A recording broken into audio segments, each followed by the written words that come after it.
새로울 신, 매울 신, 무엇보다 믿을 신, 뉴스 신세계 헬마우스 임경빈 작가 오셨습니다. 어서 오세요. 안녕하세요. 네, 자, 영장 심사 하루 전입니다. 그렇습니다. 이재명 대표에 대한 구속영장 심사가 하루 앞두고 있는데 지난 주말 동안에 이재명 대표는 이제 단식을 중단을 했습니다. 23일 토요일에 단식 중단을 했고요. 지난달 31일에 시작한 지 24일 만에 이제 그만둔 거라서 기존의 주요 정치인 중에 이제 가장 주목을 많이 받았던 게 김영삼 전 대통령의 23일 단식인데 그 기록을 하루 넘겼습니다. 이 대표 같은 경우는 내일 열리는 구속 전 피의자 신문, 그러니까 영장 실질 심사에 직접 출석할 거라고 오늘 이제 민주당이 밝혔습니다. 일단은 뭐 건강이 허락되는 한은 원래도 이제 참석하고 싶어 한다라는 얘기는 많이 나왔었는데 병원 쪽에서는 이제 계속해서 만류를 했음에도 불구하고 지금 이제 단식 중단한 지 닷새가 채 안 되는 시간 안에 영장 실질 심사에 직접 참석해서 심사를 받도록 됐습니다. 일단 영장 심사에 있어서 이제 발부와 기각을 가르는 핵심으로는 이제 증거인멸 우려 여부를 따질 걸로 이제 전망이 됩니다. 검찰 쪽에서는 공직선거법 그 2019년에 있었던 재판에서 위증 교사 혐의가 있다라는 점을 이번에 이제 구속영장에 이제 포함을 시켰고요. 그리고 이화영 전 경기도 평화부지사의 진술 번복 과정에서 이재명 대표의 이제 측근들이 개입한 거 아니냐 이런 얘기를 하고 있고, 그리고 쌍방울 그룹의 대북 송금 재판 기록 유출 의혹 등등 이런 것들이 이미 현실화되고 있는 증거인멸의 사례다라고 주장하고 있습니다. 반면에 이 대표 측에서는 범죄 혐의 대부분이 이 대표와의 연관성을 억지로 꿰맞춘 거고 관련 혐의 사실이 대부분 이 대표가 몰랐거나 혹은 무관한 일이다, 이런 입장을 여전히 강조하고 있습니다. 아마 내일 영장심사에서 이 부분이 서로 양쪽에서 이제 주장하고 다투게 될 요소로 보입니다. 네, 이게 저도 이제 영장이 142쪽인가 143쪽인가 그렇더라고요. 표지 포함해서 143쪽인 것 같아요.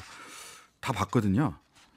다 봤는데 증거인멸 우려와 도주의 가능성, 도주 우려 이런데 저 영장에서 굉장히 재미있는 부분이 이거였어요. 영장은 유죄 판결을 할 거냐 무죄 판결을 할 거냐가 아니라 증거를 인멸하거나 도주의 우려가 있느냐 이 부분이잖아요. 근데 여기에 이렇게 써놨어요. 130쪽에 보면 영장 위와 같은 범행의 구조적 특성과 조직성, 치밀성 등을 고려하였을 때 본건 범행은 이미 이에 가담한 관리자들의 진술, 즉 인적 증거가 유무죄 판단에 결정적인 영향을 미칠 수밖에 없는 특성을 가지고 있고 각 단계별로 범행에 가담한 공범들은 회유와 압박을 통한 집중적인 증거인멸의 대상이 될 수밖에 없습니다. 이 얘기 뭐예요? 인적 증거 말고 물적 증거가 있다 없다? 없다는 얘기죠. 영장에 이렇게 써놨어요. 그러니까 증거인멸의 우려라는 게 계속해서 사람들을 압박할 수 있다라고 하는 거고 물적 증거가 매우 부족하다라는 거를 영장에 이렇게 써 있어요. 예, 구속 필요성을 인정하면서 여기다가 그 영장 141쪽에 나와 있는 거 그대로 읽어드린 겁니다. 어떻게 읽히세요? 물적 증거가 있다 없다? 없으니까. 이렇게 써놨어요. 이에 가담한 관련자들의 진술, 즉 인적 증거가 유무죄 판단에 결정적인 영향을 미칠 수밖에 없는 특성을 가진 사건이다. 그러니까 검찰 입장에서는 아마 이제 물적 증거가 없으니 증언을 주로 참조하거나 이제 의존할 수밖에 없는데 그 증언에 대해서 이재명 대표 측이 증거를 인멸하는, 그러니까 증언을 바꾸려는 시도를 할 가능성이 있다라는 주장을 지금 하고 있는 걸로 보이고요. 근데 또 결론에는 이상과 같이 본건 수사 결과 확보된 여러 객관적인 증거들과 이렇게 써놨어요. 말이 앞뒤가 안 맞아요. 그러니까 객관적 증거들이 많으면 구속 필요성이 없습니다. 이미 증거가 차고 넘치기 때문에. 그러니까 이도 저도 아닌 길을 택하고 있어요, 지금. 사람들, 야당 대표라서 사람들이 겁내서 진술을 바꿀 것이다. 야당 대표를 겁내할지, 검찰의 압수수색, 구속, 기소를 겁내하는지 대한민국 국민들을 붙잡고 한번 물어보고 싶어요. 야당 대표가 그렇게 무서우세요? 거짓말을 할 만큼? 아니면 검찰이 더 무서우세요? 라고 묻고 싶다. 오늘 뭐 유시민 전 그 노무현재단 이사장도 한 말씀 하셨네요. 그렇습니다. 뭐 그렇지 않아도 지금 이제 민주당 안팎에서는 이 체포동의안 가결 사태 그리고 영장 실질 심사를 둘러싸고 여러 파열음들이 나오고 있는 상황입니다. 말씀하셨던 대로 유시민 전 노무현재단 이사장이 어제 있었던 노무현 시민센터 개관 1주년 공개 방송에서 이 했었던 발언들이 있는데 이 발언의 일부를 한 지지자가 자막을 달아가지고 인스타그램에 이제 업로드를 했습니다. 그런데 이 인스타그램 게시물에 이재명 대표의 공식 인스타그램 계정이 좋아요를 눌러서 사실상 이제 뭐 공감을 표시한 거 아니냐라는 얘기들이 나오고 있는데요. 유시민 작가가 뭐라고 했는지를 들어보시겠습니다. 만에 하나라도 영장이 발부되어서 구치소에 간다 하더라도 또 구속적부심 또 신청하고 또 보석 청구 또 하고 계속 법적으로도 계속 싸워야 되고요. 그리고 당대표직도 내려놓으면 안 된다고 생각해요. 옥중 출마도 하고요. 옥중 결재도 하고요. 이건 기싸움이에요. 기본적으로. 이게 기싸움에서 밀리면 그 순간에 이제 진영이 무너지는 거기 때문에. 이거 혹시 1.2배속입니까? 네, 굉장히 빠르게. 예. 요즘 SNS 업로드할 때는 좀 이제 배속으로 빠르게 감아가지고 올리기 때문에 아마 들으시는 분들도 그렇게 느끼셨을 텐데, 그러니까 구속영장이 발부가 된다고 하더라도 옥중 공천, 옥중 출마 이런 것들까지도 고려해야 된다라는 게 지금 유시민 작가의 이제 주장인데. 이런 치명계들과 지지자들의 목소리가 어떻게 반영될지 그거를 가르는 또 시금자 중에 하나가 내일 선출되는 민주당의 신임 원내대표의 향방입니다. 여기에 따라서 이제 앞으로 민주당이 이제 수습을 어떻게 해나갈지가 어느 정도는 가늠이 될 거기 때문에 굉장히 좀 관심을 받고 있는데요. 주말 동안에 4명의 후보가 후보 등록을 마쳤고요. 선거 기간이 어떻게 보면 짧습니다. 오늘 하루만 선거운동을 할 수 있는 상황인데, 네. 4선의 우원식 의원, 그리고 3선의 김민석 의원, 네, 홍익표 의원, 그리고 남인순 의원이 출사표를 냈습니다. 일단 4명 다 언론에서는 이제 친명계 인사로 분류를 하고 있는데, 박광원 전 원내대표가 지난 그 표결에서 표단속에 실패한 책임을 지고 사퇴를 했기 때문에 이번에는 아예 비명계가 이제 후보조차 내지 못한 것 같다라는 평가들이 나옵니다. 특히 주목을 받는 후보는 지난 2017년에 원내대표를 한번 지낸 적이 있는 네네. 우원식 의원입니다.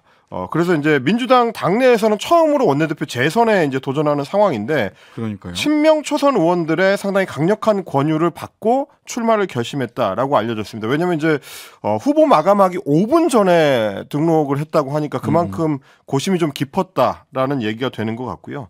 그리고 우원식 의원, 그리고 남인순 의원, 홍익표 의원 같은 경우는 뭐 당내의 이제 의원 모임이라고 할 수 있는 민평련이라든지 더미래라든지 이런 지지 기반들이 어느 정도 좀 겹치는 문제가 있습니다. 그러다 보니까 이 세 후보 사이의 단일화 가능성이 아직 좀 남아 있다라는 얘기가 있고요. 그리고 체포동의안 가결 이후에 워낙 당이 지금 혼란스러운 상황이기 때문에 이렇게 경쟁을 할 게 아니라 추대 형식으로 원내대표를 이제 뽑아야 되는 거 아니냐라는 움직임도 있었지만, 김민석 의원이 오늘 또 기자회견을 통해서 한 번 더 완주 의지를 강력하게 표명을 했기 때문에 추대 방식으로 선출하지는 않을 것 같다라는 입장입니다. 생각입니다. 내일 의총 순서를 보니까 내일 일정이 많은데, 내일 오전 10시에는 영장 실질심사가 이재명 대표에 대한 실질심사가 시작이 되는데, 뭐 이건 굉장히 길어질 겁니다. 한 1600페이지짜리 프리젠테이션을 준비를 했다니까, 검찰에서. 그다음에 영장 자체가 142페이지 내용만 이 정도 되니까 그럴 거고요. 그다음에 원내대표 선거는 2시에 시작해서 결선 투표가 없다면 3시 한 50분 정도에 끝이 나고요. 3시 반에 끝이 나는 거고, 결선 투표가 있다면 4시 50분에 4시 반에 결과가 나오는 걸로 이렇게 예정이 돼 있어서 영장실질심사가 진행 중이거나 또는 영장실질심사가 끝나고 났다고 하더라도 그 결과가 나오기 전에 원내대표가 선출이 되는 이런 일정이다라고 보입니다. 비명 쪽에서는 김종민 의원 같은 경우는 독재로 가는 길이다. 소위 체포동의안 가결 이후 강성 지지층이 가결파 색출에 나선 것에 대해서 독재로 가는 길이다라고 비판을 했고요. 조응천 의원은 나는 적반하장이라고 가결표를 해당이라고 자꾸 말씀하시는데, 나는 적반하장이라고 생각을 한다라는 말씀을 하기도 했고요. 송갑석 의원은 나는 자기 증명을 거부한다. 비루하고 야만적인 고백과 심판은 그나마 국민들에게 한 줌의 종자처럼 남아있는 우리 당에 대한 기대와 믿음마저 날려버릴 것이기 때문이다 라고 이야기하면서 사퇴를 했습니다. 내일 원내대표 선출 결과가 이재명 대표 영장실질심사 결과와 더불어서 민주당의 길이 어디로 갈지 좀 향배를 좌우할 만한 중요한 일이다라고 보입니다. 자, 잠시 잊고 지냈는데요. 장관 후보자들 네. 특히 김행 후보자 관련돼서는 이 위키트리 주식 관련해서 계속해서 뭔가 이야기가 더 나오고 있습니다. 그렇습니다. 의혹이 완전히 해소가 지금 안 되고 있습니다. 주식 백지 신탁을 피하기 위해서 지인에게 주식 파킹을 한 것 아니냐라는 의혹이 제기됐던 김행 여가부 장관 후보자. 김 후보자는 이 의혹에 대해서 성공한 기업인인 본인, 그러니까 성공한 기업인이 범죄자로 낙인이 찍혔다라면서 해명을 하고 나섰습니다. 2018년에 폐업할 위기에까지 몰렸던 이 회사의 시스템을 내가 이제 경영에 다시 복귀를 하면서 완전히 바꿨고, 그래서 그 결과 성공을 시켰다, 이런 주장을 했고요. 그래서 5년이 지난 뒤에는 무려 79배의 기업 가치를 키워냈는데, 이런 성공한 기업인을 범죄자로 보는 것이 맞느냐? 기자들에게 이제 이렇게 반문하기도 했습니다. 그러면서 기자들을 향해서 하늘을 좀 한번 봐라. 오늘 하늘이 굉장히 좀 맑은 날씨가 이제 오전에 있었긴 합니다. 그러면서 이제 열린 마음으로 팩트와 사실을 봤으면 좋겠다라고 기자들에게 강조를 했는데, 김행 후보자의 발언을 직접 들어보시겠습니다. 너무 가짜 뉴스가 쏟아져서 이 하늘 좀 한번 보실래요? 한번 이렇게 열린 마음으로 한번 팩트, 사실을 좀 보셨으면 좋겠어요. 어저께도 너무 가짜 뉴스가 쏟아져서 제가 이거를 일일이 답변을 드리는 것이 좋을지 상당히 고민하고, 어떤 기사들은 대응할 가치조차도 없더라고요. 제가 열흘 전하고 비교를 해보니까 열흘 전에 그냥 행복하게 살았던 사람들이 열흘 만에 마녀가 된 것 같아요. 이제 본인의 표현을 빌자면 지금 언론들이 김행 후보자를 향해서 이제 마녀 사냥을 하고 있다라고 상황 인식을 하고 있는 건데요.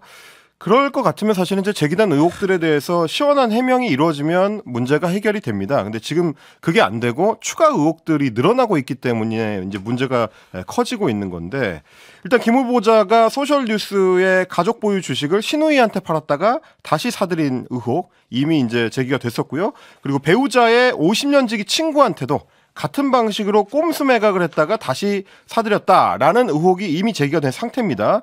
이렇게 되면 사실상 이제 공직자의 백지 신탁 제도를 무력하게 만드는 거기 때문에, 그럴 것 같으면 어차피 지인한테 맡겨놨다가 다시 되찾아오면 되는데, 그게 이해 충돌을 피하고자 하는 백지 신탁 제도를 사실상 무력화시키는 거 아니냐라는 비판이 나오고 있는 겁니다.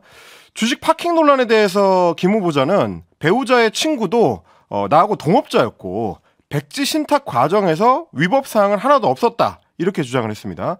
그런데 이 주장, 그러니까 사실상 이 회사를 같이 만들었다라는 주장은 김 후보자가 스스로 공개했었던 소셜뉴스 백지 신탁 전후 주식 현황이라는 자료가 있습니다. 없어요, 거기에. 네, 이 자료랑도 상충된다라는 게 언론들의 지적입니다. 공동 창업자라면은 이 자료에 공동 창업자로 적시가 됐어야 될 것 같은데 거기 없었고요.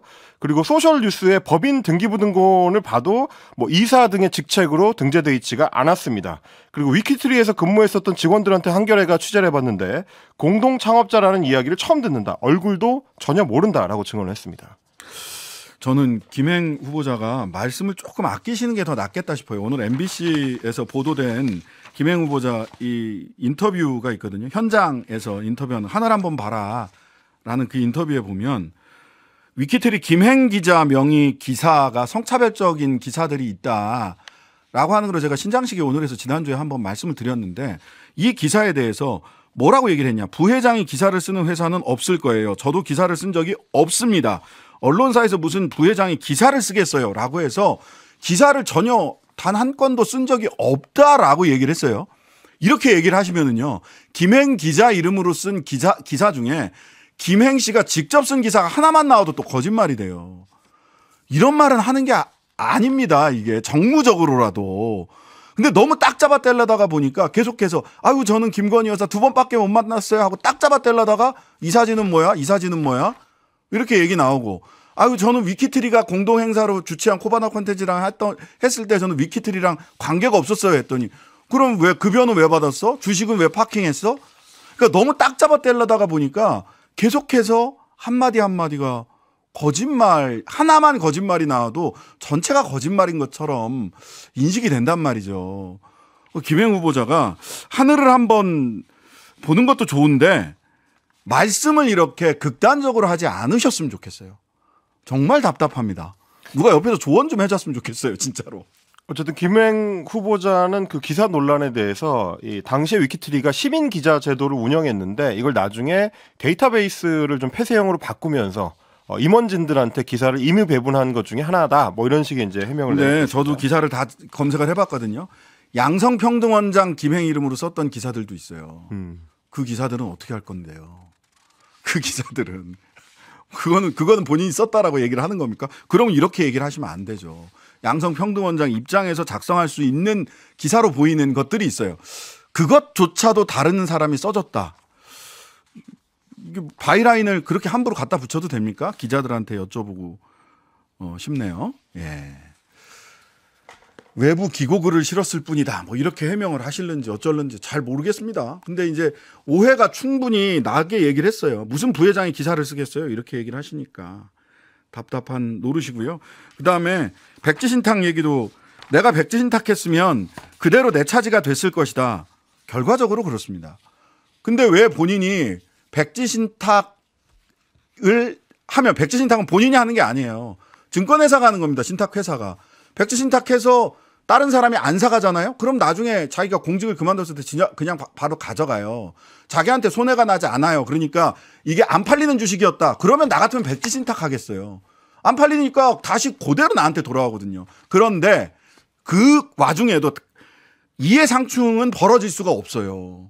그런데 만약 지인에게 아는 사람한테 파킹을 했다. 명의신탁을 했다. 파킹을 했으면 이해상충이 지속되고 있는 상황이 되는 거죠. 이건 해명이 안 됩니다. 금융을 조금만 아는 사람이면 김행 여가부 장관 후보자가 이 백지신탁 관련해서 이렇게 해명하는 것이 해명이 안 된다는 사실을 다 알 수 있거든요. 그리고 말씀하신 대로 이제 안 팔리는 주식이라면 백지신탁을 그냥 해두고 나중에 다시 찾아가면 찾아가면 돼요. 되는 건데 그렇게 되면 지금 한 것처럼 신우이든 혹은 배우자의 친구한테든 팔았다가 되사는 과정에서 발생하는 거래세라든지 이런 세금을 오히려 아낄 수가 있습니다. 그러니까요.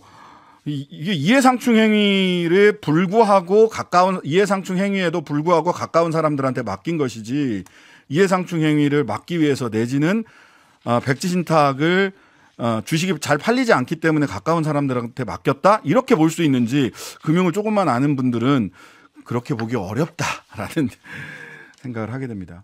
박정훈 대령 오늘 집행정지 신청은 기각이 됐습니다. 수사단장에서 해임 처분에 대한 집행정지 신청은 기각이 됐는데 군 검찰 수사팀 교체 요구가 있었어요. 별건 수사하고 있다는 건 때문이죠. 박대령 측에서 이제 제기한 의혹입니다. 최근에 이제 해군 검찰단을 비롯한 복수의 군 수사기관이 박대령이 이전에 처리했던 사건들의 기록을 불법적으로 열람을 하고 있다는 거고요. 이걸 이제 박대령 측에서는 별건 수사라고 이렇게 주장을 하면서 수사팀 교체를 이종석 국방부 장관한테 공식적으로 요구를 했습니다. 반면에 이제 국방부에서는 법과 원칙에 따라서 지금 수사를 하고 있을 뿐이고 박대령 측 변호인이 이렇게 주장하는 별건 수사는 사실 무근이다. 반박을 했습니다. 그리고 이제 어제 군 인권센터를 통해서 공개된 녹취가 하나 이제 화제가 되고 있는데요. 그거 녹취 아주 재미있는 녹취가 공개가 됐더라고요. 그렇습니다. 굉장히 이제 사건에 있어서 중요해 보입니다. 김계환 해병대 사령관하고 박 전 단장의 이제 부하였던 해병대 중앙수사대장이 통화했었던 녹취록입니다. 이게 언제 녹취를 한 거냐면 박 전 단장이 보직해임된 그 당일날 전화 통화가 이루어졌습니다. 당시에 김계환 사령관은 어차피 우리는 진실되게 조사했기 때문에 잘못된 거 없다. 정훈이가 답답해서 그랬겠지라고 이야기를 하면서 박 대령의 사건 이첩에 대해서 사실상 두둔하는 듯한 발언을 했고요. 네. 정훈이가 국방부 법무관리관하고 얘네들 통화한 거 다 있을 거 아니야. 기록들 다 있지 라면서 유재은 국방부 법무관리관하고의 이제 통화 기록에 대해서 물었고 그래서 중수대장이 맞습니다. 기록도 있고 그 통화할 때 저하고 지도관하고 다 회의 중간에 전화 오고 해서 다 들었다라고 이야기를 했습니다. 그러면서 외압이고 위법한 지시를 하고 있다라고 느꼈다라는 답변을 했고요. 김계환 사령관도 그것 때문에 결국 본인이 책임지겠다는 거 아니냐. 내 지시사항을 위반한 걸로 결국엔 갈 수밖에 없을 거다라고 얘기해서 이 사건이 어떻게 진행될지를 예측하고 있는 듯한 이런 발언을 하기도 했습니다. 전 김계환 사령관이 좀 본인의 입장을 분명히 설명을 해줬으면 좋겠다. 이렇게 말 빌빙 돌리지 말고. 헬마우스 임경민 작가였습니다. 고맙습니다. 하루 종일 기다려지는 진짜 시사. 평일 저녁 6시 5분 신장식의 뉴스 하이킥.